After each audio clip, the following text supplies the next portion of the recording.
les Refoua Shlema Umira de Isha Eliyahu ben Ronit et de Shimon ben Rachmouna et de Yitzhak ben Clara et ta femme René.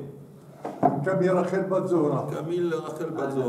Aziza bat Nejba. Nejma, c'est l'étoile. Nejma. Refoua Shlema Umira l'école Cholei Israël. Alors on est arrivé à quelle page? Voilà, c'est une bonne question.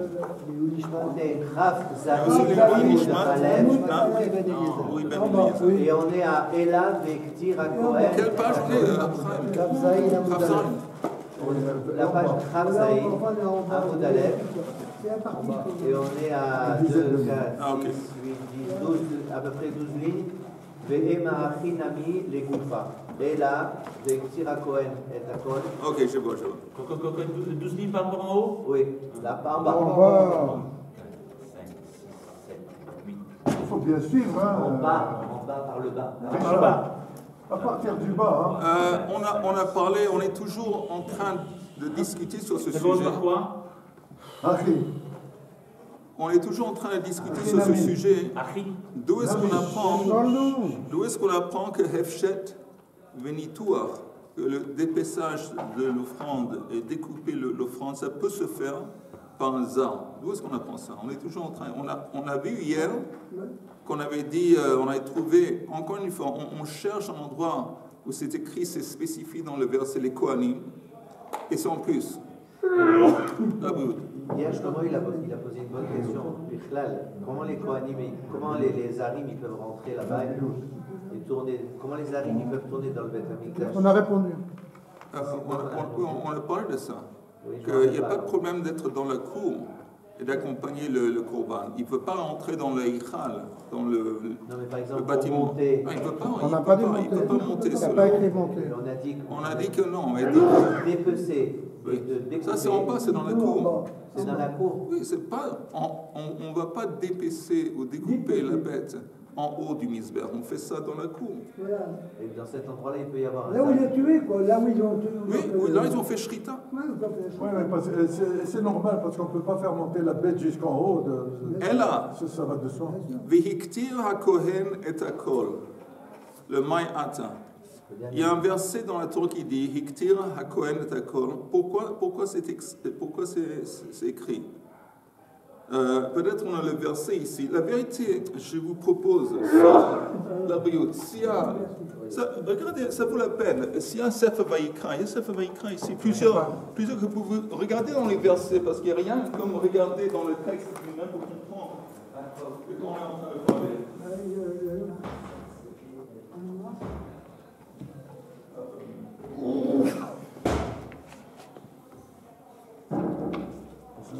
Tu vas mieux. Mais non, le problème, on dirait que ça va mieux la journée, mais le matin.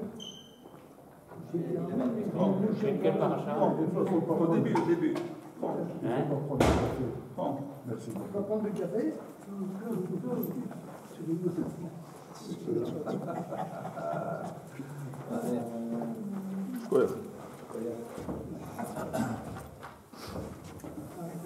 Au commencement de Vayikra, si vous regardez à partir du verset Gimel, je pense,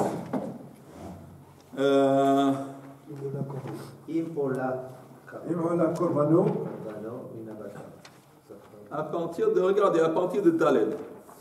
On est en train de parler des versets suivants. Le Daled, au début de Vayikra, le début du livre, le verset Daled, le Samar Yado al Rosh Haolam, Venirtsa lo lechaper alav. On parle du propriétaire, Samar Yado, qui fait smicha. Veshachat et ben Abakar lifnei Adonai, vehikrivu bnei Aaron hakohanim et adam, vezarku et adam al hamizber saviv, asher petach ou el moed. Donc vous voyez bien que Veshachat, c'est pas écrit Kohanim, ça ne fait pas mention de Kohanim, et c'est en plus au singulier. Et dans le même verset, quand on arrive, vehikrivu bnei Aaron hakohanim, on a dit, hikrivu c'est quoi? C'est à partir de Kabbalah, Holacha et Zrika, bien sûr, vezarku. Et ce qui est intéressant, regardez le verset Vav. Vehivshit et haolam, venitachota lenetachea. Là, on retourne La Torah retourne au singulier. C'est intéressant. Alors, la Gemara ne parle pas de ça, mais c'est un fait que quand on parlait avant, on a dit Hikrivu, Bnei Aaron HaKohanim, Zarku, ok? Et là, tout à coup, la Torah Vehivshit, c'est enlever la peau, c'est au singulier. On ne parle pas de Kohanim. Après, dans le verset Zain, Venatnu, Bnei Aaron HaKohen, Esh la Mizber, on retourne, on précise encore une fois les Kohanim, au pluriel. Esh la Mizber, Ve'achu, Exim ala Esh. Ve'achu, Bnei Aaron HaKohanim, et Netachim, et Rosh, et Pader, ala Exim, Asher ala Esh, Asher la Mizber, Ve'kirbo ou Kraav, sont les tripes et les membres du corps, Yichatz b'maim, Ve'hiktir HaKohen et HaKol, HaMizbecha, Ola ishe reach nichoach l'Adonai. Tu avais demandé, Yehuda, avant, pourquoi dans le verset Chet, on parle du roche et du pader au début. Et dans le verset Chet, c'est écrit V'achu bnei Aaron HaKohanim et Netachim. Ils ont placé les morceaux, les membres de l'offrande sur le feu. Et on parle spécifiquement de la tête. Et pader, c'est la graisse. Pourquoi on parle de la tête? Parce que après, la tête, ça ne fait pas partie de l'animal qui a été dépécé. Dépécé. Ça ne fait pas partie de C'est bon, ça. Ça fait pas partie de ça. Donc, et en plus, c'est le premier élément qu'on met, qu'on pose. C'est toujours la tête. On prend la tête, et pourquoi on parle? Peut-être vous rappelez pourquoi dans le verset on parle du pader. Le pader, c'est la graisse qui se trouve au-dessus des intestins. Pourquoi ça accompagne le pader et la tête? On avait parlé de ça,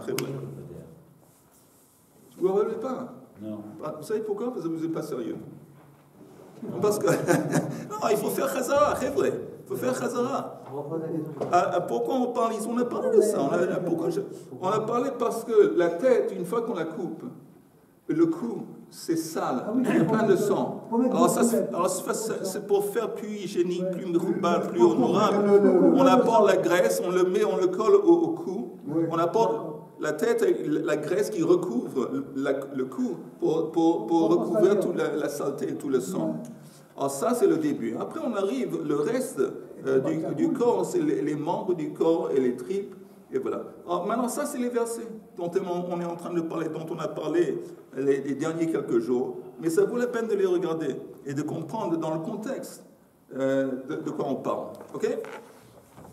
On retourne à la Gemara.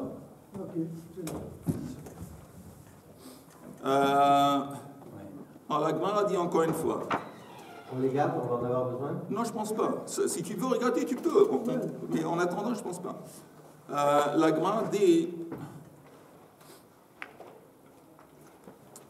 Ve'ikriva Kohen et HaKol HaMizbecha. Ah, ça, c'est déjà un autre verset. C'est un autre verset qui se trouve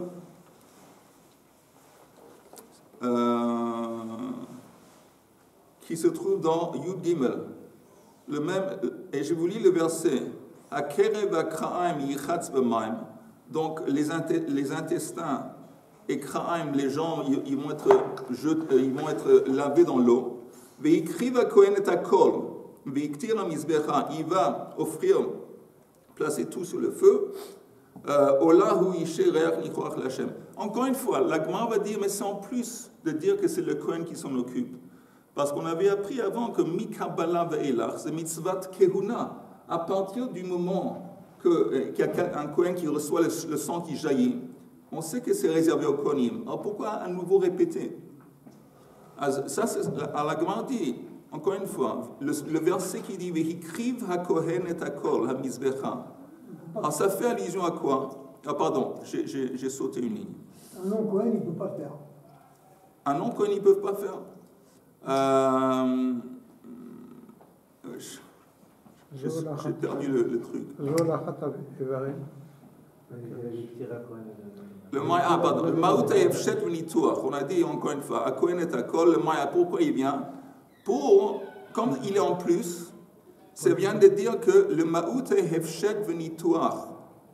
Ça veut dire, la Torah dit ici, en ce qui concerne cet acte de poser les membres du corps, on a besoin du Kohen. C'est une précision. On sait que quand il y a une précision, ça demande une déduction, une déduction. Ici, un Kohen, mais il y a quelque part d'autre où il n'y a pas de nécessité d'avoir un Kohen, où Hefshet venitoire, d'épaisser et découper. Ça, c'est ce qu'on propose. Donc, encore une fois, Hefshet venitoire, Hikriv ha-Kohen et ha-Kol. Maintenant, c'est un autre verset où c'est écrit Hikriv ha-Kohen et ha-Kol ha-Mizbecha. La Gemara dit, ça fait allusion, Zu holachat evarim la kevesh. On parle de transporter les membres de l'offrande et de les placer sur la rampe. Holachat, maintenant encore une fois une précision. Holachat evarim la kevesh. Hu de baya kehuna. Mais je précise. Holachat, je déduis plutôt.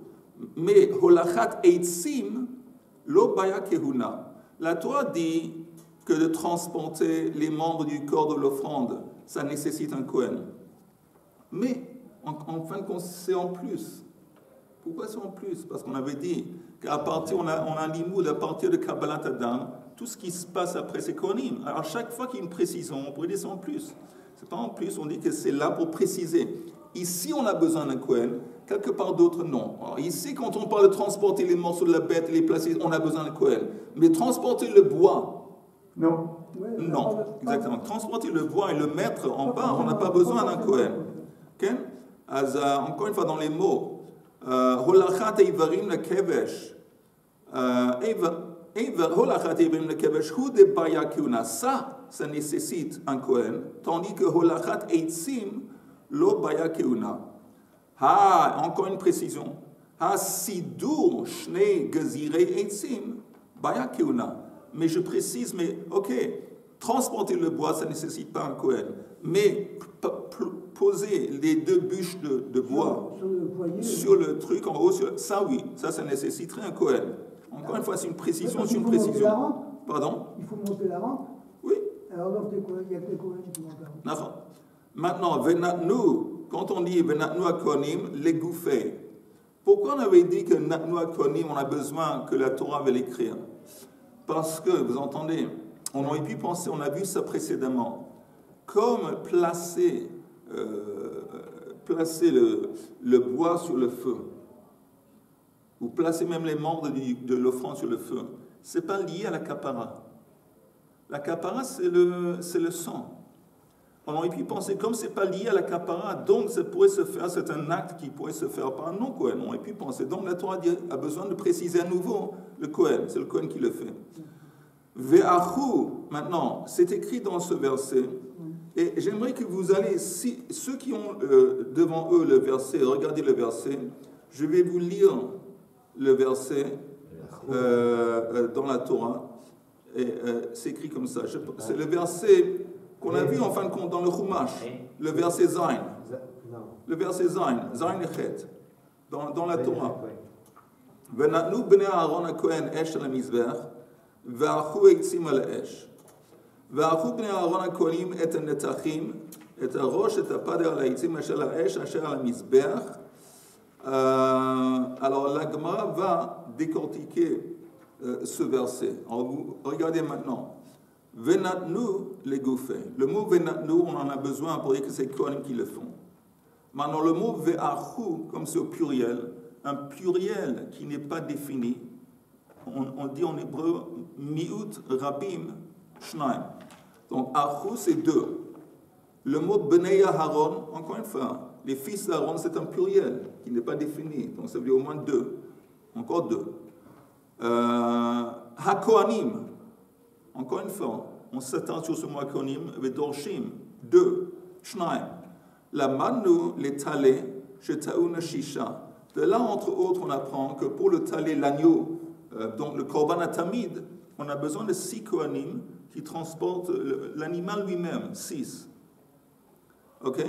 Maintenant, Rachid dit comment on arrive à 6, à Bassar Bechamisha, la chair de l'animal, les membres du corps, c'est 5.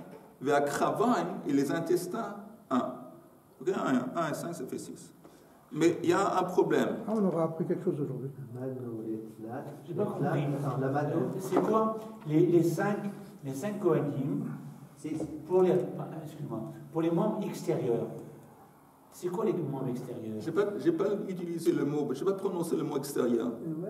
J'ai dit, il y a 5 Kohanim qui apportent la viande, les membres du corps. Les membres extérieurs. Je n'ai pas dit extérieur, hein. J'ai dit, bon, c'est les jambes. Les jambes, Ça fait 4.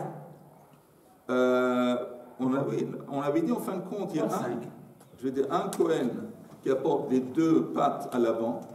Un Kohen qui amène les 2 pattes? Oui, parce que c'est un agneau, c'est tout petit. Ah, d'accord. Alors, un qui apporte les 2 jambes, un qui apporte la tête, et on a vu la jambe de derrière.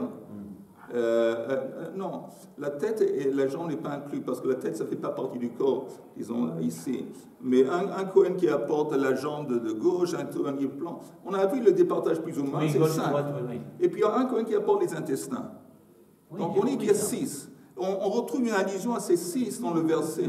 On est en train de l'hydroche, le verset qu'on dit Benei Aharon, et Kohanim, et on a dit un autre verbe on a dit, qu'est-ce qu'on avait dit? Achou. Donc on arrive à 6. Mais il y a un problème dans ce. Tiré par les cheveux, hein.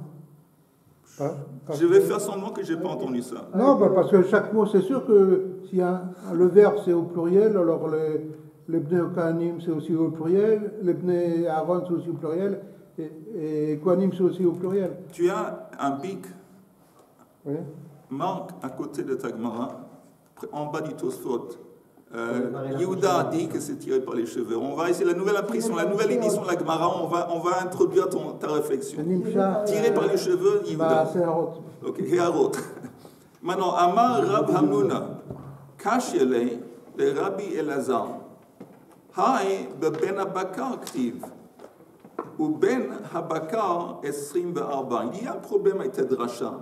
Tu viens de voir un verset, que tu as fait une dracha sur les mots, et tu es arrivé à 6, une allusion qu'on a donné 6 Kohanim qui s'occupent du corps, du keves, du talé. Mais le verset dont on parle, il parle du par, il parle du bœuf, il parle de la Ola. Si vous regardez le début de Vayikra, c'est le verset Gimel, je pense.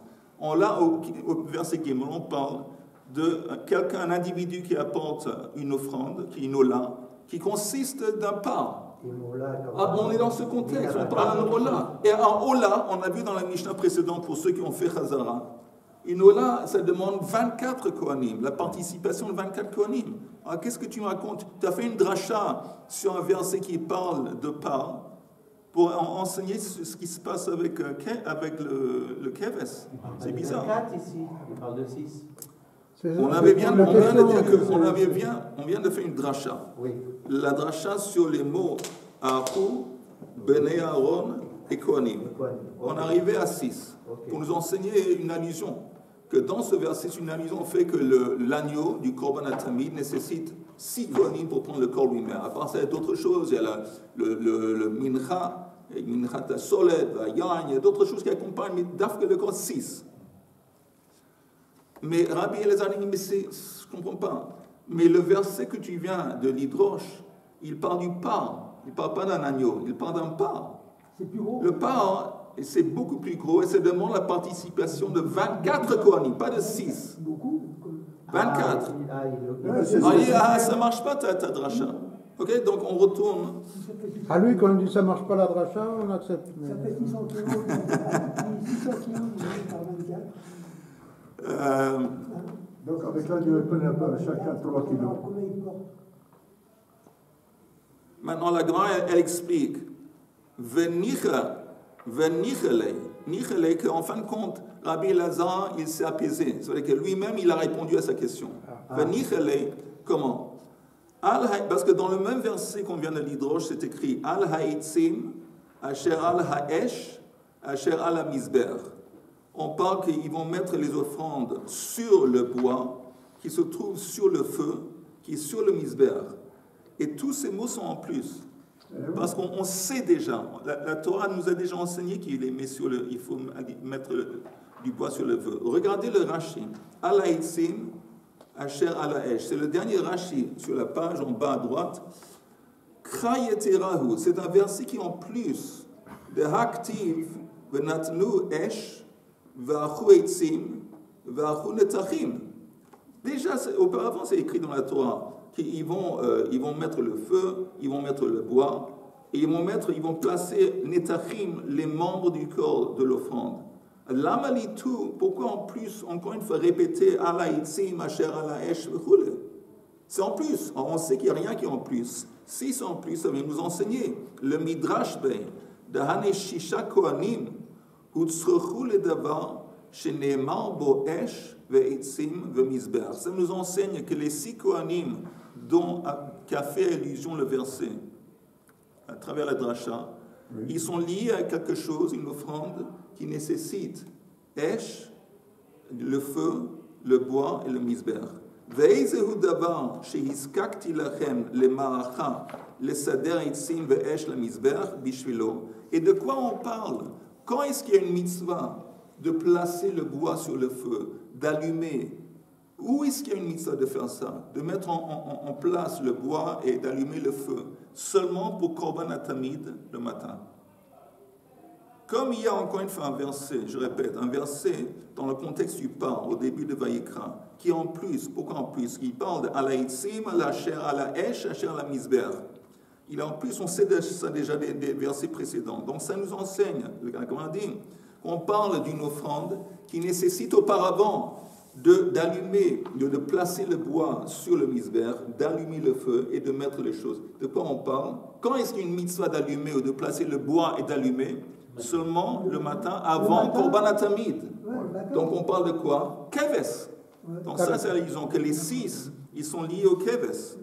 Et regardez, je continue, je tourne la page. Heve Omer, c'est pas Keves, c'est Talé, c'est un agneau. Heve Omer, Zé Talé. Et regardez maintenant le Rashi avec moi. Je vous invite à me suivre et me joindre à une exploration du Rashi qui se trouve devant nous. Heve Omer Zetale, Tamid Shel Shachar, Hiskikra Hakatuv Bo, le Ma'arechet Eitzim Chadasha Bechol Boker. C'est seulement, Rashi nous dit, le Tamid Shachar qui nécessite à nouveau, chaque matin, de placer le bois sur le misber et d'allumer. Okay? Ve'esh al ha-mizber, parce qu'il cite le verset Ve'esh al ha-mizber tukadbo. C'est écrit dans la Torah que tu vas mettre du feu sur le misber. Et hach mokda, quand c'est écrit tukad, mokda, ça veut dire quoi? C'est une allusion à sidur ha-ma'achahi. Ça veut dire entre autres placer le bois sur le misber. Tukad, quand on voit le mot tukad, moked, c'est placer le bois. Mais pourquoi c'est une mitzvah? Et attends une seconde, je continue dans le Rashi, je retourne à ta question bientôt. Que de Tanya le Kaman de Père Gimel, comme c'est enseigné dans Père Gimel bientôt, Ve'bi'er alea ha-kohen eitzim ba-boka, ve'arach alea ha-ola. Ok? Ve'amar mar ha-ola, quand on dit, il va placer après sur ça ha-ola, ola rishona. On parle, c'est quoi ha-ola avec un hea yedia? De la première ola de la journée, donc ola tatamid. Aval shar korbanot, lorsque kule chidush ma'acha, mais les autres offrandes, j'ai dit qui vont être apportées pendant la journée, ne nécessitent pas à nouveau de préparer, d'étaler le bois, de préparer le misber. Ça non. La seule fois où un besoin de préparer le misber, préparer le feu, préparer le bois, c'est avant Korban Atamid. Avec Natalia. Vehanach eitzim ve'esh derchtivei ben bakar. Et ces mots qu'on a vus qui étaient en plus dans le contexte du ben bakar, lav liatzruchei sidurei atzmo. C'est pas dans le contexte du bakar, du olat bakar qu'un individu va apporter, qui a besoin de préparer le bois et d'allumer. Et la meshum de adain lo ne'emra parashat sidur hamaracha aktuva betsav et Aaron. Parce que Sefer Vayikra, ce que vous avez vu avant, ça commence avec si un individu va apporter, il va se porter volontaire d'apporter un korban ola. C'est comme ça que ça commence. On arrive seulement plus tard à Tzav, dans la paracha de Tzav, le korban atamid. Donc là, j'ai dit, on a commencé dans la Torah, dans la Vayikra, on a parlé d'un individu qui apporte un korban ola. Et donc, en passant, Rashi dit, Vekan itril ledaber betzorchei ola, v'utzrach lomar he'ach tinaten. Et on a besoin de dire comment, alors on va placer l'offrande de cet ola sur le feu. Akatav lankan, v'nanu esh ve'achu eitzim. d'Asidu Maracha de Shacharit Kai. On a besoin de faire allusion au fait que quand il va placer les morceaux de la Ola sur le Mizbeach, il y avait déjà auparavant du bois qui avait été étalé et posé. Il y avait aussi le fait qu'on avait allumé le feu. Et ça date de où? Ça date de Korban HaTamid. Tout ça pour nous dire que, pour une vite récapitulation, que cette dracha qui dit Achu Shnaim, Bnei Aaron Shnaim, HaKohanim Shnaim, une allusion à 6 Kohanim pour le Talé, on dit Rabbi Eliezer, mais attends, Rabbi Eliezer dit, mais on est dans le contexte du parle. Il dit oui, mais comme dans le contexte du parle, on a un verset qui utilise des mots, des termes, un verset qui en plus, qui dit Al Haïtse, Masher ala Esh, Asher la Mizver, Rashi a démontré que tout ça c'est en plus, on le sait déjà. Alors, ça vient nous dire, on parle de choses qui ont déjà été faites. Et un korban qui nécessite auparavant de mettre le bois auparavant et d'allumer le feu. De quel korban on parle où il faut auparavant mettre le bois, allumer le feu? Uniquement korban hatamid. Et korban hatamid, c'est un talé. Mais il y a une autre particularité, c'est que la Ola peut être très bien faite pour la communauté et la Ola pour l'individu. Oui. Et donc il y a peut-être à ce moment-là une confusion. Non. C'est-à-dire que le non-Cohen, il va peut-être apporter son il va apporter son Ola. Et peut-être à ce moment-là, il peut y avoir une confusion entre l'autel où brûlent encore les cendres de la Ola de communautaire et peut-être il est obligé d'apporter il est obligé de faire deux feux, deux combustions. Ah bon? Pour séparer l'un de l'autre. Il est existant, rien que les réactiver. En attendant, il y a 2 feux qui se trouvent au-dessus du Mizbeach. Il y a 2 feux. Et un feu, il est pour toutes les offrandes qui sont offertes dans le temple. Un grand feu. Un autre feu qui est plus petit, il est pour créer des braises. On va utiliser, on va transporter chaque jour, on va les mettre sur le Mizbeach à Zahav, le petit Mizbeach sur lequel on brûle l'encens. Oui. Ça, c'est le but du 2e feu. C'est tout.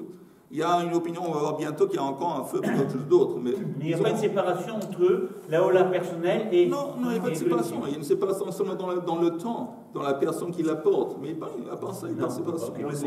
Bonne journée. Oui, c'est marqué dans la Torah, Esh Tukadbo le servir. Oui. Ça veut dire que sur le Média, le feu ne s'arrête jamais. D'accord. Alors, on nettoie l'après-midi et on nettoie le feu le matin. Le matin. Et on réactive le feu. Le matin. On réactive le feu le matin pour le Korban HaTamid. Oui. On continue. Juste où c'est qui se trouvent les 2 feux là, en permanence qu'il y a. Les kétorettes ici se trouvent où? Non, la kétorette ici. À l'intérieur? Oui, à l'intérieur. Ici, ça s'appelle Mizbeach HaZahav. Ah, sur Ça, c'est Mizbeach HaZahav. D'accord. Il y a un petit feu qui n'est pas marqué ici dans le croquis. Il y a un petit feu ici, un gros feu aussi.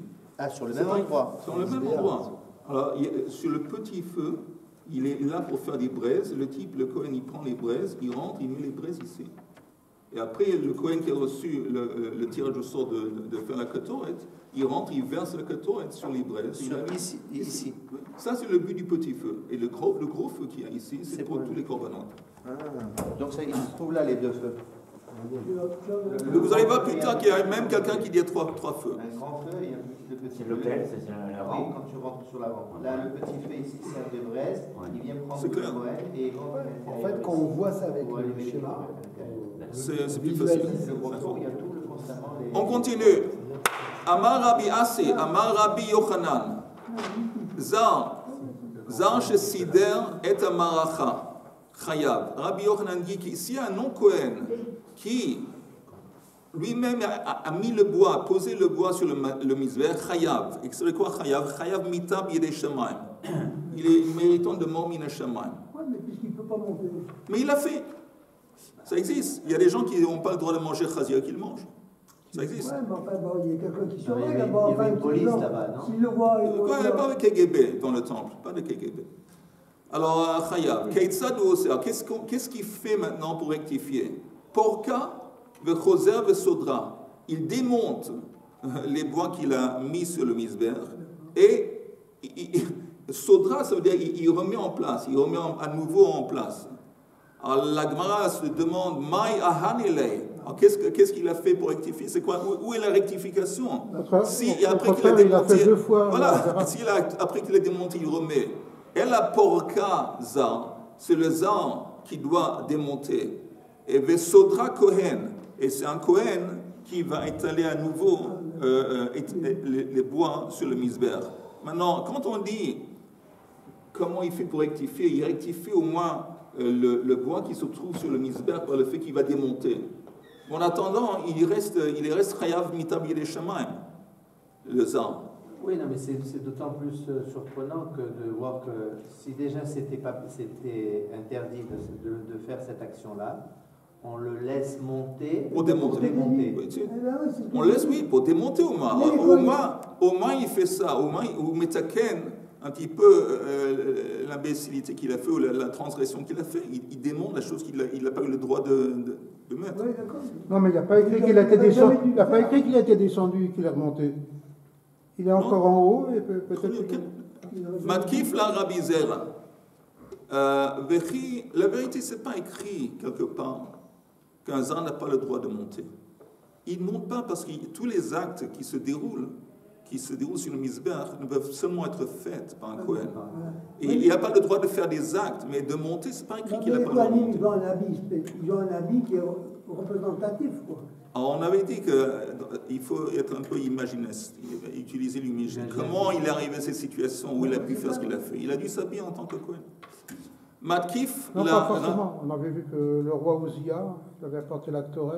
Oui, mais le roi, c'est le roi. Oui, oui, le roi, c'est le roi, mais c'est quand même une avéra. Oui, oui. Non, absolument.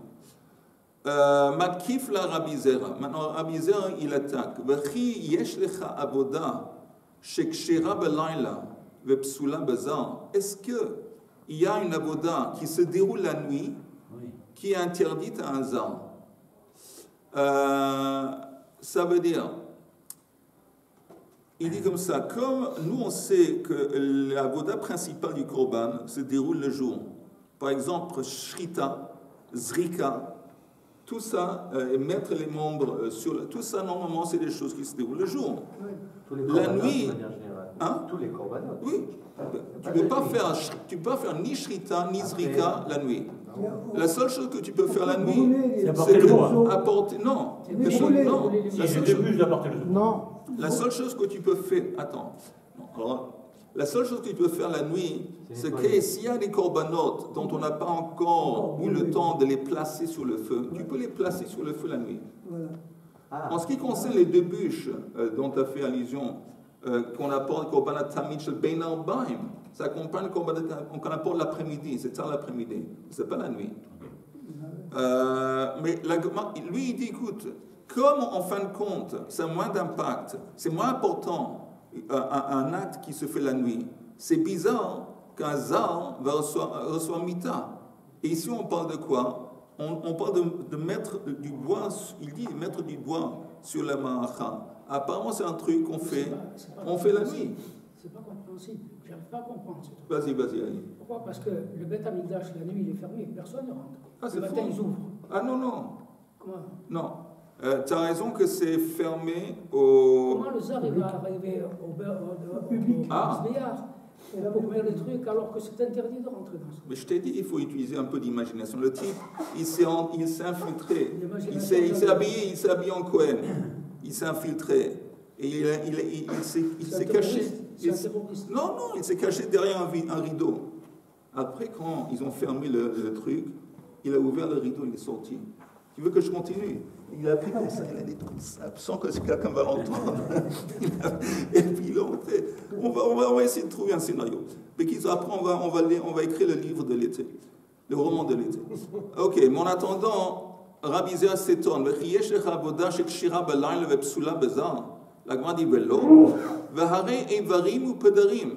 Il dit écoute, Eivarim, mettre les membres du corps sur le misber, et Pedarim c'est la graisse, c'est une chose qu'on peut faire la nuit. Et on sait que si un non-Kohen le fait, il est Chayav Mita. On a vu ça avant avec Rav Levi. Rav dit n'importe quel, je vous rappelle, n'importe quel avoda qui est avodat matana, qui consiste de poser Et n'importe quel avoda qui est avoda temima, qui n'est pas suivi par un autre acte, si un zar le fait, il est chayav mita.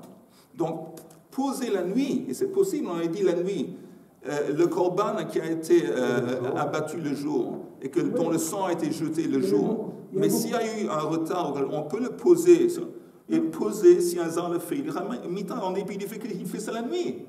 Alors, on voit qu'il y a un truc qui se fait la nuit, que le zar chayav mita. Et la Gemara dit, sauf avoda de yamamahi. Il dit, c'est pas considéré quand tu poses les morceaux de l'animal sur le feu, c'est pas considéré comme un acte, une avoda de la nuit. C'est la continuation, la complétion d'un avoda du jour. Du jour. J'ouvre une parenthèse. Il y a dans le Masechet Brachot, on relie les prières au avot. Par exemple, on dit Tfilat Shacharit, c'est lié à Avraham Avinu. Pardon, pas Tfilat Shacharit. On relie les korbanot au avot. Alors, Korban Tamid Shel Shachar, c'est relié à Avraham Avinu. Korban Tamid Shel Ben Arbaim, c'est lié avec Yitzhak Avinu. Alors, qu'est-ce qui reste pour Yaakov? On dit pour Yaakov, c'est les restes, en fin de compte, de l'offrande qui vont brûler la nuit. Pourquoi c'est intéressant? Parce que Yaakov représente, symbolise le juif de l'exil. C'est le seul parmi les trois avots qui a passé 20 ans dans l'exil. En exil, en dehors des récits. Plus. Non, en plus. Parce qu'ensuite, quand il va en Égypte, encore une fois, il a... Oui, mais ça, ça faisait partie de l'ensemble du peuple juif, des tribus. Mais je veux dire, c'est lui qui représente Yaakov, l'exil. C'est pour ça aussi que le Tfilat Arvit est lié avec Yaakov. Parce que Arvit, c'est quand on prie à Kadosh Baruch Hu, on se lie avec Kadosh Baruch Hu quand? La nuit. Arvit. Et la nuit, ça représente Esther Panim et l'exil.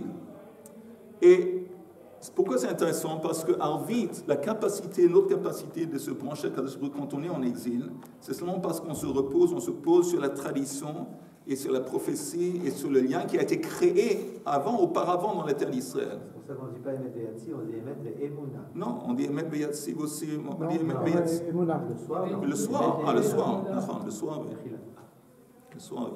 Alors c'est pour ça que, juste je dis au niveau symbolique, que Yaakov Avinu est lié avec, c'est une continuation. Ce n'est pas un nouveau truc qu'il a mis en place, qu'il a décrété ou installé, Yaakov Avinu. C'est en quelque sorte c'est une continuation de quelque chose qui a été mis en place par ses ancêtres, Abraham et Yitzhak. Et ça, c'est l'idée d'un juif qui tient le coup dans l'exil. Il ne va pas maintenant inventer, comme on dit, l'amsid varim, ou pashut marsik mamad, il y a des échous, shomet amasoret, la tradition, les valeurs qui ont été en fin de compte établies auparavant dans la terre d'Israël. Mais quoi que ce soit, on voit que poser Eivarim et Pedarim, et c'est un truc qui fait la nuit, qui peut se faire la nuit, néanmoins si le zar le fait, il est chayav mita. On dit ça, c'est pas un problème parce que c'est considéré comme une avoda du jour. Deuxième kushia, c'est écrit Vahari Trumat Adeshen. Trumat Adeshen, on avait dit qu'il fait ça, il faisait toujours nuit. Quand il fait Trumat Adeshen, le premier acte, on a dit de la journée, mais il fait toujours nuit. Alors il dit, et on avait dit que si un non-Kohen le fait, il est chayav mita selon Lévi, Machloket Rabbe Lévi. On dit là, c'est différent. Trilat avoda de yamamahi, c'est les débuts du travail du jour. C'est pas considéré comme une avoda de la nuit. C'est considéré comme une avoda du jour, parce que c'est comme si on commence l'avoda de la journée à travers Trumat Adeshen. D'Amar Rabbi Asi, Amar Rabbi Yochanan. Comme a enseigné Rabbi Yochanan, Kidesh Yadav le Trumat Adeshen. Un Kohen, avant de faire Trumat Adeshen, il doit se laver les mains et les pieds. S'il fait ça, le Machar Inot Sarich le Kadesh. Le lendemain, c'est quoi le lendemain? C'est la matinée. La matinée après Trumat Adeshen, il n'a plus besoin de se laver les mains. Shekfar Kidesh Metrilat Avoda. Parce qu'il a déjà lavé ses mains pour le début du service. C'est quoi le début du service du jour? C'est Trumat Adeshen. Donc Trumat Adeshen, c'est vrai que ça se déroule quand il fait toujours nuit. Mais c'est considéré comme le début de la travail. Alors c'est pour ça qu'il y a... Mais on est en train de dire, lui il a dit avant à Rabbi Yochanan, qu'on a demandé, est-ce que c'est Rabbi Zer qui dit, c'est inconcevable qu'on va avoir une avoda de la nuit, qui se déroule la nuit, où il y a le Zar Chayav Mita. On a essayé d'apporter des attaques, ça a été repoussé. Finalement, il n'y a pas de Avoda la nuit, Zar ou pas Zar. Ve'ela Kashia, la Kushia de Rabbi Zer retourne, elle a Ki Itma Hachidma. Quand tu enseignes l'enseignement de Rabbi Yochanan, change la version de l'enseignement de la façon suivante. Amar Rabbi Asi, Amar Rabbi Yochanan, Zar Shesider Shnei Gezire Eitzim Chayav. Oil Vabudat Yom Hi. Un point. Nous, on avait dit avant qu'il avait dit Rabbi Yochanan que Zar Shesider est un Maracha Chayav. Ça, c'était la version qu'on avait avant. Un Zar qui éteint le bois. On dit celui qui éteint le bois, mais c'est une avoda. On fait ça la nuit. Il fait toujours nuit qu'on met le bois. Il dit en fin de compte, non. Ce qu'il voulait dire, c'est pas quand on dit le bois, c'est pas Stam le bois, c'est Shnei Gezire Itzim, c'est les 2 bûches. Et les 2 bûches, ça c'est vraiment un truc qu'on mettait plus ou moins au début de la matinée, et c'était fait, et ça doit être fait par un Kohen. Et si un Zar le fait, il est Chayav. Parce que pourquoi? Parce que poser, encore une fois, l'acte de poser 2 bûches sur le feu, ça comprend Avodat Matana, c'est un acte qui consiste de poser. Et c'est aussi un acte qui termine le processus de mettre en place le bois sur le misber. C'est un avodat tama. Ce n'est pas suivi par un autre acte. Et donc, ça a tous les critères pour les chayev zar mita si un zar le fait. Et en plus, ce n'est pas avodat laila quand on parle de shnei gziret. Donc, on s'en est sorti comme ça. Un point. Comment c'est pas suivi? Quand tu mets les bûches, c'est pas pour faire joli. On met les bûches pour les utiliser. Alors, justement, il y a une marloquette entre les chachamim. Un qui dit que c'est conseillé que tu as bouclé le dossier. Quel dossier? Le dossier de préparer le misber. Le dernier acte de préparation, c'est ça. Mais il y a quelqu'un d'autre qui dit, comme toi tu dis, mais en fin de compte, non. Ça va être suivi par quoi? Par placer les offrandes, les morceaux d'offrande. C'est une marloquette. Mais on va selon celui qui dit que c'est un dossier à part, c'est la préparation du misber, c'est le dernier acte de préparation. Bref, je vous conseille vivement, chaleureusement, en toute amitié et franchise, de vous prendre en main et de faire Chazara. Et comme ça, si vous faites Chazara sur le petit peu de Gemara qu'on a le mérite d'apprendre ensemble le matin, vous risquez d'évoluer dans votre limoud Gemara et de progresser. Sinon, ça va rester un bon moment qu'on a passé ensemble, en copains, mais ce n'est pas évident que vous allez évoluer dans l'étude de la Gemara. Si vous voulez, il faut faire Chazara. Mais on fait Chazara. Bracha tavo alecha. On est 10.